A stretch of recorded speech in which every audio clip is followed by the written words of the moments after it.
Praise the Lord. आप सबों को जय मसीह की। आज के समय में हर व्यक्ति को बड़ा बनना है। हर व्यक्ति सोचता है कि उनके पास बड़ी कलीसिया हो, बड़ा चर्च हो, बहुत सारे लोग हों। आज के प्रचार में और यीशु मसीह के समय के प्रचार में बहुत ही अंतर है। यदि आप चारों सुसमाचार को पढ़ेंगे और यीशु मसीह की सेवकाई को देखेंगे तो आज की सेवकाई और उस समय की सेवकाई में बहुत ही अंतर है।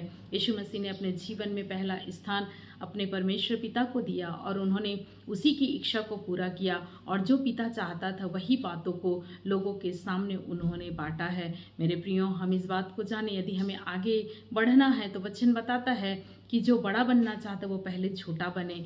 आप किसी को भी गिरा करके आगे नहीं बढ़ सकते, आप किसी को दबा करके उठ नहीं सकते हैं। परमेश्वर के वचन में यदि आप गिनती की पुस्तक उसका 14 अध्याय और 12 पद को पढ़ेंगे तो वहाँ पर मूसा को एक बहुत अच्छा और बहुत बड़ा ऑफर मिला और स्वयं यहोवा परमेश्वर उससे कह रहे हैं कि मैं बाकी सभी लोगों को तो नाश कर दूंगा, लेकिन तुझसे एक बड़ी जाति बनाऊंगा जो उनसे बड़ी और बलवंत होगी। और मेरे प्रियो, एक अच्छा ऑफर मिलने के बाद भी मूसा ने अपने लोगों के लिए प्रार्थना किया, उनके लिए जीवन दान की मांग किया। और आज के समय में कई ऐसे लोग हैं जो दूसरों की सुधि नहीं रखते, केवल अपनी सेवा चाहते हैं या अपनी प्रशंसा को चाहते हैं। मेरे प्रियो, हमें परमेश्वर के वचन के अनुसार जीवन को व्यतीत करना है। परमेश्वर को यदि हमने प्रसन्न कर दिया तो वास्तव में इस बात को याद रखिए, बाइबल इस बात को बताता है कि जो पीछे हैं वो आगे कर दिए जाएंगे। आपको चिंता करने की आवश्यकता नहीं है।